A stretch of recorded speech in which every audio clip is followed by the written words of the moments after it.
Alright, what is going on, everyone? We are here talking about none other than Has Been Hotel Season 2. So, apparently, Season 2 came out recently. Obviously, I watched it. um,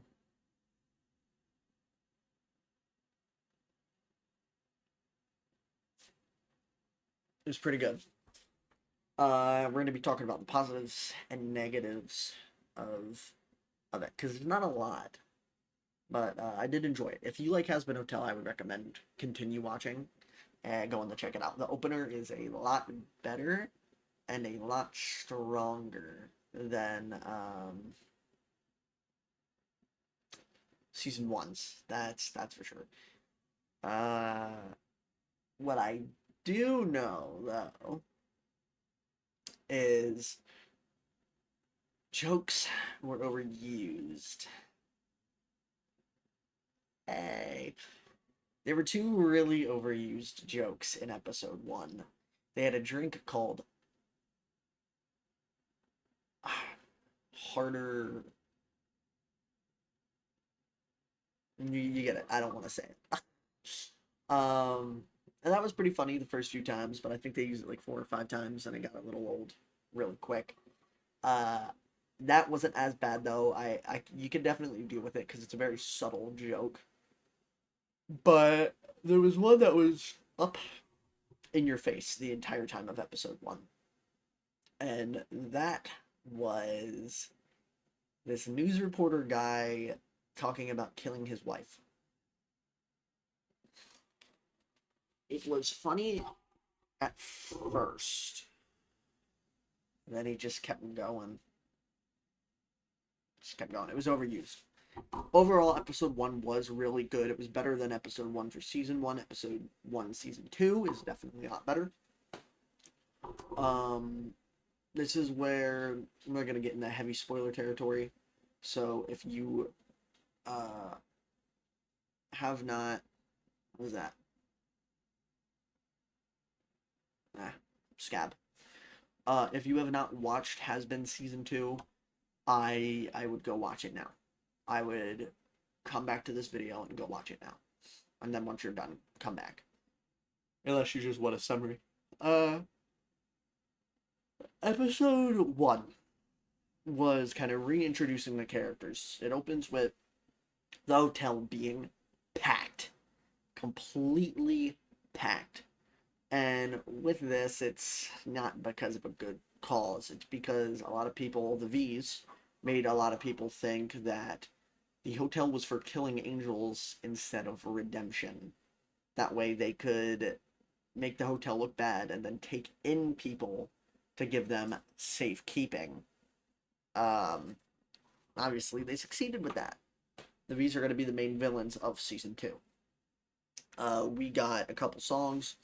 We got the Trust Us song, which isn't the best. It's catchy. And the animation for it is good. I definitely think it's better with the animation, but there are a few parts of Fox yelling, "Get the out of my building! Get out of my building!" Um, that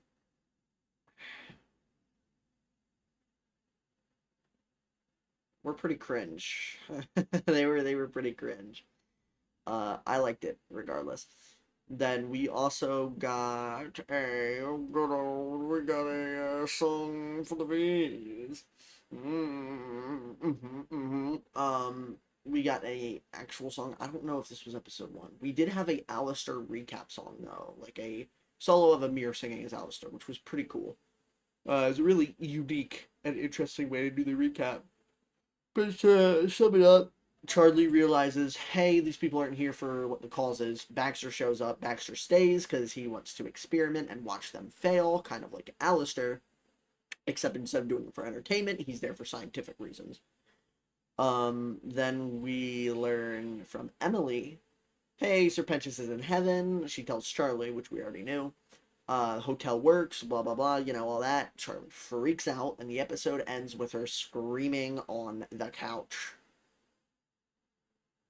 Yeah, it was a very chaotic episode, and it was definitely served up as a conversation starter for the storyline as well to get to know the characters better. We also did get some really funny lines. We get to see Cherry and how she genuinely misses Serpentius. She's going through something similar that Charlie is going through. And we see that Charlie is mourning over his death, but Cherry is kind of falling for him after the kiss. We also get to see more of Lucifer, Morningstar, Charlie's father, and him being supportive to her about the hotel and everything. And they talk about Lilith and how much they miss her, and it seems like it's taking a toll, not just on Charlie, but Lucifer as well.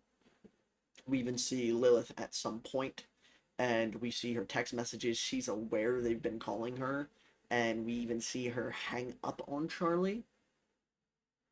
So we don't know what her endgame goal is. No clue. Then it brings us to episode 2, which, boy oh boy, do I have no complaints. Um, I have no complaints about episode 2 of Hazbin whatsoever. It was peak. It was it was peak. Episode starts where it leaves off, but with the catch of throughout episode 1 we get to see what was happening in heaven instead. We get to see a whole court case with Serpentius and how he was redeemed. Seraphim is convinced that he forced his way in there, and Luke wants him dead. The Speaker of God, which is a new character we get introduced to, interrupts and proves that Serpentius was redeemed. And we even learn his backstory, which involves Jack the Ripper. And Serpentius, the whole time, he was never a bad guy. He just carried guilt to his grave, and that brought him to hell. So, if anyone deserved to be redeemed, it was him, which would also explain why he was redeemed so quick. Because he saw Jack the Ripper kill all of his victims, but he didn't do anything about it. He sat there and watched. Because watching people, he was a hermit. Watching people would give him the illusion that he had people in his life. He even explained he saw some more private things than others, which he was not proud of. Seeing people across the street have happy fun times. His human design is really cool, and we learned the reason he sacrificed himself, tried killing Adam to save everyone at the end of season 1 was he was sick of being cowardly, and he says this time he was going to do something, and he did, and the selfless act redeemed him. It brought him to heaven. That selfless act was what saved Penchas. And Lute was not standing for it. She says, as head of the new head of the Angel Army, Abel now interrupts her. She just could not get a break, could she? And Abel is Adam's son. Prior to this, we learned that Adam hated his own son, and you could definitely see why. Abel is not a bad guy, but Adam and Abel are completely polar opposite. Abel seems he seems like he can be sarcastic sometimes, but he also seems like he's more happy and wants more peace than what Adam wanted. So you can definitely see why they didn't get along. Luke doesn't like him either, because later on, before Gravity happens, the song Gravity, we actually see him ask for a guitar for memories of his father, and Luke attacks him with that said guitar. So it was not good. Luke is having hallucinations of Adam after this, because we learn that Abel is the new head of the Angel Army. This pisses her off a lot. So we see Luke run away like a little bitch and cry in an alley, and then start hallucinating Adam's ghost. And the ghost starts giving her orders. It's like a Jason scenario with the mother's voice. It's very similar to that. And Adam is telling her to continue her job and kill them. Seraphim does not want that no more. Seraphim wants peace. She doesn't want any more bloodshed because the blood on her hands, when she learns, she didn't want to accept that someone could be redeemed. Because when she learns that people can be redeemed, she also learns and she realizes that all the souls that she is responsible for killing, she could have possibly saved. And that takes a huge, heavy toll on her. We get an amazing song from Seraphim between her and the Speaker of God. Um, we also get an amazing song again for the V's, um, called "Once We Get Up There," which gives me very big Greatest Showman vibes. Christian Borle and the other voice actors of the V's. It was primarily Christian Borle's song. It was more focused on Vox. His vocals are amazing. All of the V's, their vocals are great, but it was just a very catchy song. I definitely think my three favorite songs are Seraphim's song, that V song, the Once We Get Up There, and Gravity. 100%. Gravity was really good. I do like the Alistair song a lot, but I'm not going to count that considering it was for a recap. It's a bonus song. I'm just in the series in general. Because that recap song, you actually have to go to YouTube for. It's not in the episode, so it is kind of like a secret bonus song that you would have to search for. You wouldn't, unless you know about it and you go to YouTube, you're not gonna find it. It's not in the show anywhere. November 5th, I do believe we get the next two episodes because each episode is 30 minutes now instead of 24. So we get a couple extra minutes, which is great. Because there's gonna be 8 episodes, just like there was in season one, or so it appears, unless we get more and they release it in parts. I don't think so because the final episode is called Curtain Call. So I'm assuming it's just going to be the 8 episodes. But we're getting them in releases of, I believe, every 5 or 6 days, and each episode will be 30 minutes. So November 5th, we get the next 2 episodes. That'll be episode 3 and 4, which I'm really excited because the way the lore is going and the way everything is going, it's really interesting. We learn a lot more about Serpentius in heaven. He becomes friends, excuse me, he becomes friends with Emily, and it seems like maybe St. Peter and Abel too. They get more screen time and they're pretty funny. We get to see a meeting with Seraphim. Seraphim's like, "What do we do?" Because they're trying to make a plan to seal heaven so no dimensions can come in or out. That way, it stops bloodshed or the possibility of hell rising up and being able to come there completely. And they do seal it off. But St. Peter's like, "Don't look at me. I just watched the door." And it's really funny. And Seraphim is not happy.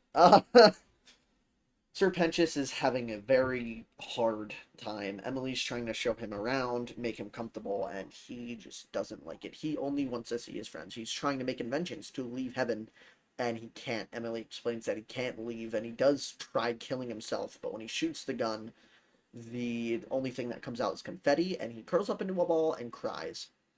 He misses his friends. His egg boys didn't come with him.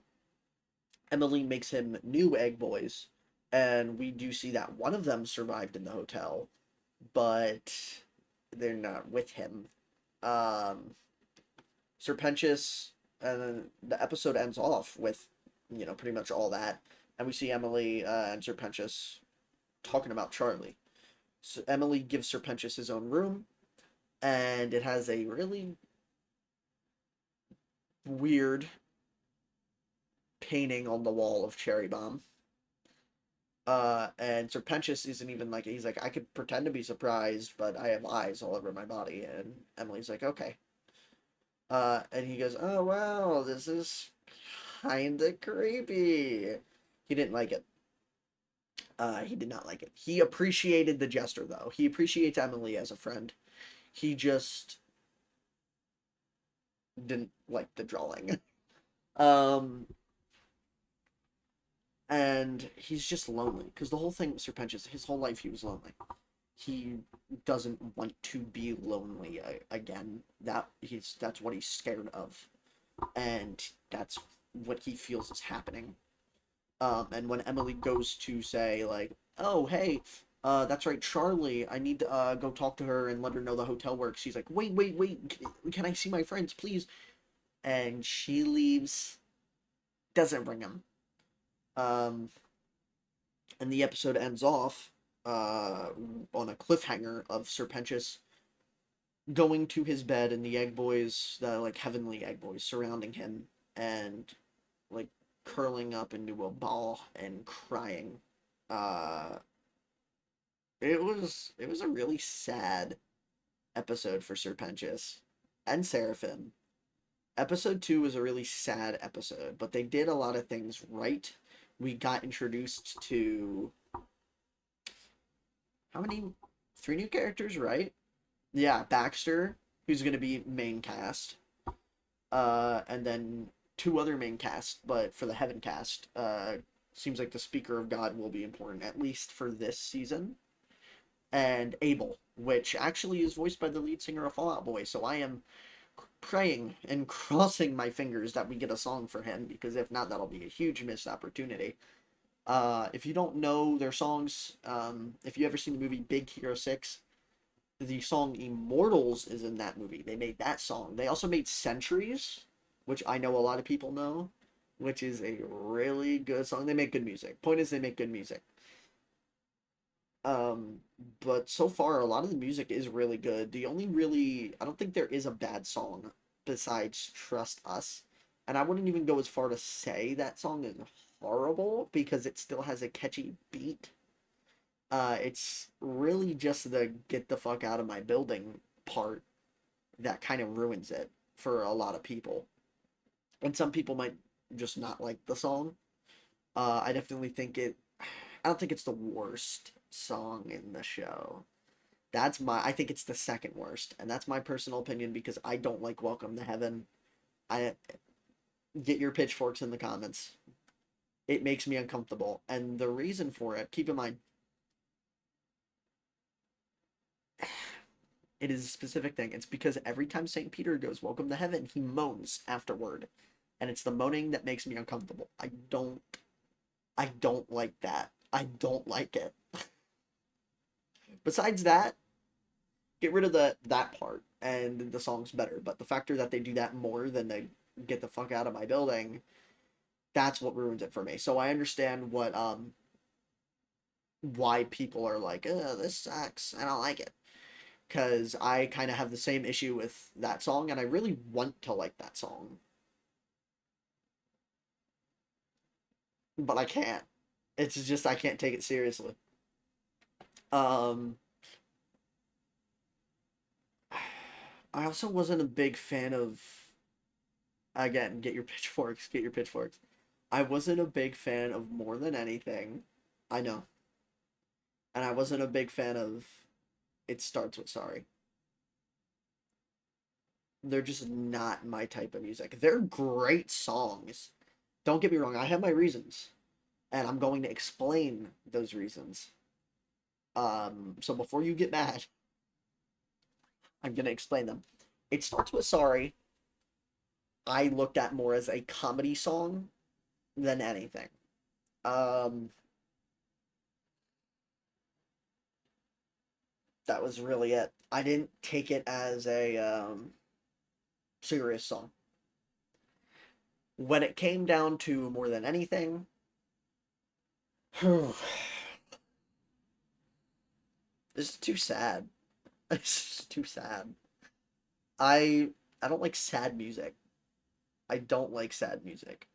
If the music is upbeat and has a sad meaning, that's a little different. Or like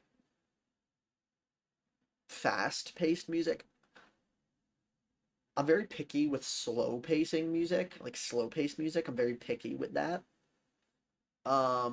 And that's not the issue I had with it. They did that well. I liked the pacing of it. I just it was too sad. It's too sad. I have personal reasons um for why I think it's sad, but it reminds me of stuff and I'm not gonna get into that. Uh, that's why I don't like that song. I like Hell is Forever. I like a lot of the songs in Has Been. I like a lot of them. I just not that one. Not that one. And I'm sure a lot of people can relate. I know well I know a lot of people can. That's like when Encanto was around and a lot of people were crying after hearing Surface Pressure. It's a similar feeling to that, and I don't like when music makes you feel down. I feel like music should make you feel happy, but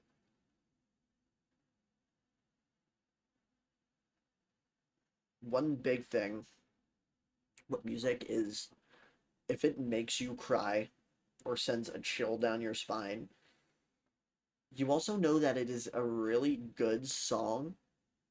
Like you know that is a song that won't go out. At least if it does, not in a bad way. I listened to this song called "A Good Song Never Dies," and in that song it says, "The first time it made you cry, the first time you felt alive, a good song never dies." Is one of the lines in that song. I would recommend go listening to it. It's very Batman-y vibes, like Riddler vibes. Someone even, I'm pretty sure, made an animation for the Riddler with that song, and it's a really good song. I have it on my playlist. I would definitely recommend it. A Good Song Never Dies, very good song. But overall, I think we'll get back on track. Has been season two so far. The first two episodes, I think were pretty good. I enjoyed them. I definitely think episode one was a bit of a rough start for both seasons, but I definitely think this season's version of episode one was better because in the first season it kind of seemed like you were already supposed to know all the characters and they didn't introduce Alistair or anything. They just kind of said, hey, it felt like they were assuming everybody watched the pilot. And the problem with that is not everyone watched the pilot. I did, but for the people that didn't, it could be a little confusing. It could be definitely a rough start if you haven't followed along with the fandom prior to the show being made. So I definitely understand a lot of confusion with that. This episode, season two, yeah, I mean, technically this would have happened too. But if you watch season one, it works. It's season two, so it gets a pass with that scenario of things. But really, the only issue I had with it was the overused jokes. Episode two, I had no issues with. I don't think there was a single problem or thing I did not like in episode two. It was entertaining. Everyone felt in character. We got a lot of lore. Seeing Heaven's side of things, one episode, and then seeing um, Hell's, like Hell being the first episode, and then we go to Heaven. Same thing that Charlie was going through, like at the same time. That's what was going through in Heaven, and then that cliffhanger gets explained. I liked that if they continue that theme where like one episode takes place in Hell, one episode takes place in Heaven, or maybe they launch with that and then like they kind of collide. So like, hey, because there is a clip in the trailer that you see Emily is walking around in the hotel, and Seraphim is like having a meeting or like being a public speaker to the citizens, and I'm assuming explaining that hey, redemption is possible. I am excited to see where it goes. I'm excited to see what the V's plans are because the whole thing with the V's is they want to take over heaven. They rule over hell already. They're overlords, but they're looking at it as if we can rule over hell and heaven, we can do whatever the fuck we want. No limits whatsoever. And that's kind of what the Once We Get Up There song is about. And I'm really excited to see how because the V's I don't think are strong enough. So it definitely seems like Vox or the V's in general are going to have to gain more power somehow to kind of manage that. But it definitely seems like Vox is more power hungry than the other V's because the other V's didn't at first seem to care. until Vox kind of manipulated them with the song of like, hey, look, your interest can be used like this.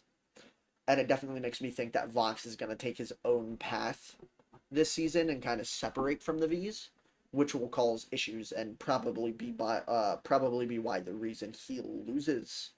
We also know that we're supposedly going to get more lore for Alistair this season and Rosie, which I'm really excited for because I've been avoiding spoilers as much as I could, and I know those got leaked. Uh, I was lucky enough not to see them. I did see the Serpentious suicide scene though. But I'm excited to see where they go, and I'll make more talking videos about it once the other episodes come out. Um, I would post reaction videos. I don't know how people react to Hazbin because when I try and record Hazbin Hotel, it's on Amazon and Amazon blacks it out. It blurs it out. So I don't know. I don't know. Unless people are pirating it to react to it, I'm not sure. But if there is a way that is legal, please let me know. Please let me know. Because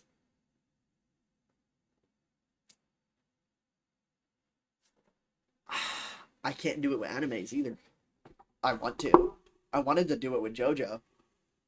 I couldn't. I couldn't.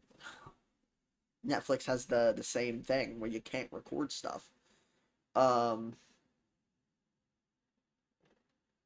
so it's like help, help me. I can only react to indie shows. That's it. Help. This is the best I could do. Um, I am gonna end the video here though. This was a lot longer of a video than I expected it to be. It's almost 30 minutes. I was not expecting this talk to be that long. But I definitely think summarizing everything into the timing of one episode is something. So I enjoyed it. I wouldn't give it a 10 out of 10 yet because the season is not over. But if I'm going to rate the episodes individually, I'm giving episode 1 a 7 out of 10. And I want to give it an 8. I really do. I really, really do. But the guy killing his wife joke was overused too much, and it kind of felt like filler. And then the fact that the Alistair recap song is not in the episode as an actual recap, and you have to go to YouTube, kind of brings it down a little bit for me because why? Why? Episode 2, though, 8 out of 10. I want to give it a 10 out of 10, and it might get a 10 out of 10 when the season is up, because my ratings will change. Only reason I'm giving it an 8 currently is because there might be episodes that are 10 times better, because we're only on episode 2, so there might be better episodes. So it's really dependent on how the rest of the episodes are. I don't want to give anything a rating that's too high right off the bat. That way I can go back and change it, and I won't feel bad about giving it a 10 and then, like, boosting it down. Overall, I think I might... once the, like, season is completely done, though, I'll give it a rating. I'll probably post that in community posts, because I don't think I'm going to make a video. I'm going to make a video for, like, every episode. Either I'm going to post my rating for the season... No, you know what? No. I'm going to put it in the video, on the final video. When Curtain Call comes out, the final episode of Season 2, I'll rate the episodes, but then I'll also rate there. I think that works better.